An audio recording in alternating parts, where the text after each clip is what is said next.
Bismillahirrahmanirrahim. Assalamualaikum warahmatullahi wabarakatuh.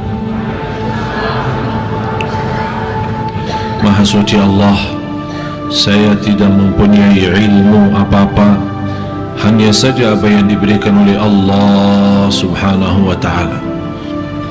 Semuanya milik Allah, semuanya dari Allah, dan kembali kepada Allah. La hawla wa la quwwata illa billahil aliyil azim. Dan kembali sebagaimana saya menjanjikan setiap Rabu terakhir memberikan kesempatan tanya jawab Ustaz Farouk mengenai beliau, karena saya masih sulit membaca bahasa Indonesia.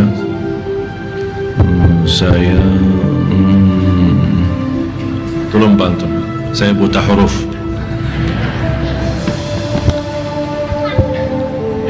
Ada pertanyaan dari hamba Allah. Syekh Ali, saya belum punya rumah. Boleh tidak saya ambil kredit rumah lewat Bank Syariah Mandiri? Saya PNS, mau pensiun.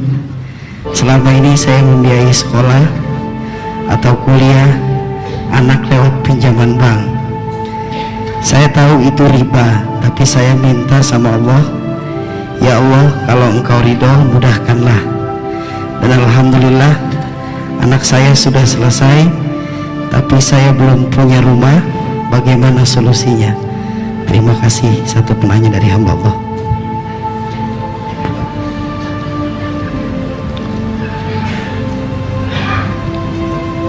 Dimulai pertanyaannya, saya hamba Allah. Bapak Ibu, sebenarnya kita belum tahu kata hamba Allah. Cuma terlalu gampang kita sebutkan diri sebagai hamba Allah.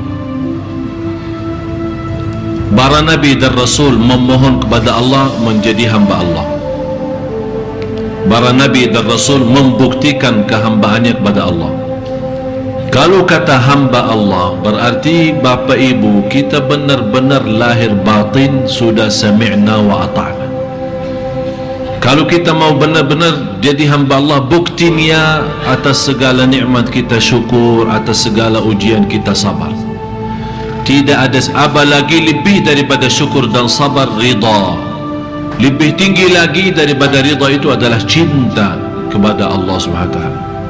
Tapi mohon maaf, kita belum bisa menjadi hamba Allah yang sebenar-benarnya.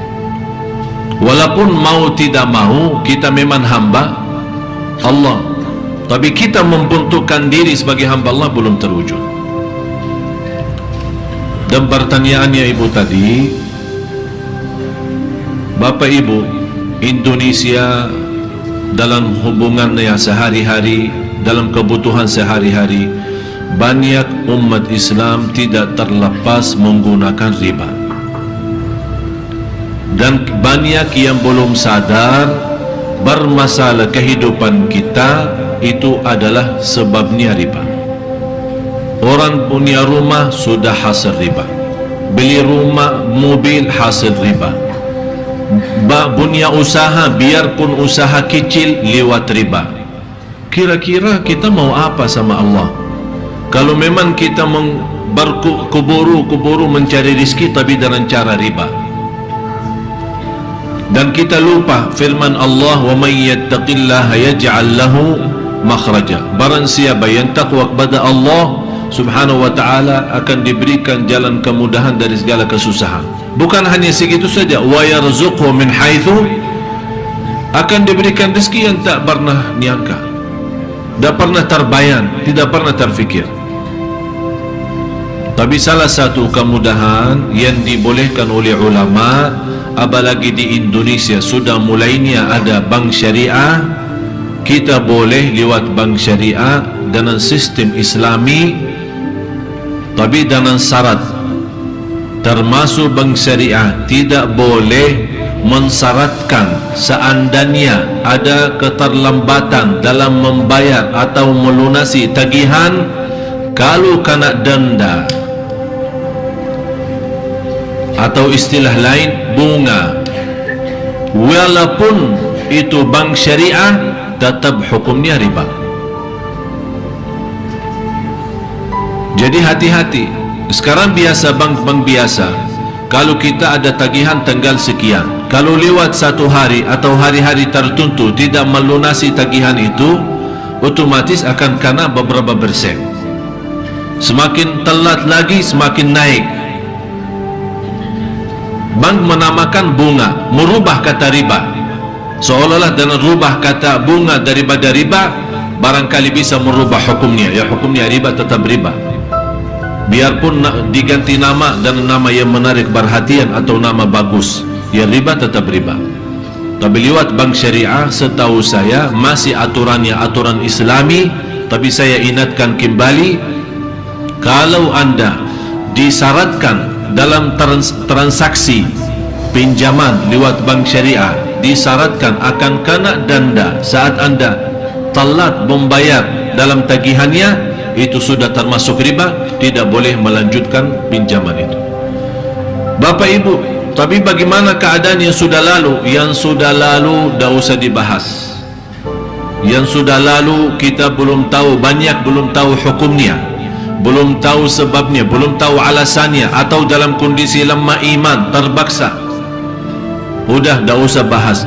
Dengan taubatan nasuha kita, mudah-mudahan diampuni oleh Allah dosa lalu. Kita punya modal yang sudah termasuk dalam bank, kemudian terisi dalam tabungan kita uang riba di atas modal. Uang kita 100 juta, akhir bulan ternyata kita melihat rekening isinya lebih daripada 100 juta, berarti tambahan itu berapa persen? Itu namanya riba. Kita berhak mengambil modal kita, menjaga modal kita, lebihnya jelas riba.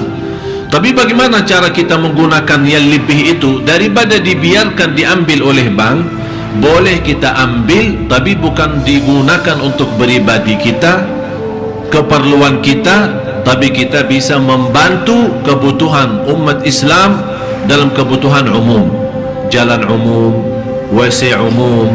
Misal terminal bis, WC-nya kotor, rusak, kita perbaiki. Ada masjid tidak boleh perbaiki masjidnya, tapi kamar mandi masjidnya boleh.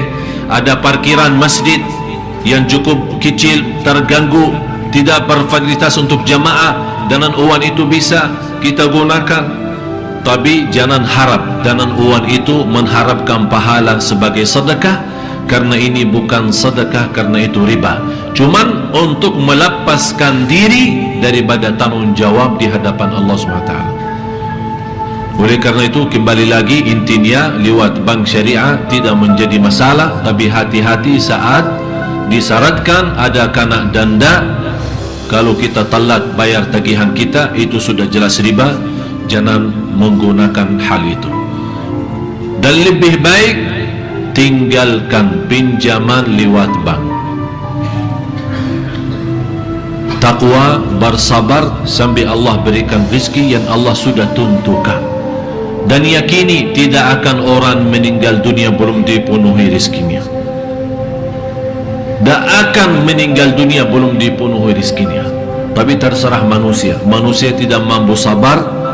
Barangkali rezekinya di akhir umur. Masa saya mau nunggu akhir umur dapat, habis itu meninggal. Berartilah saya duluan aja mengambil. Dengan cara bagaimana?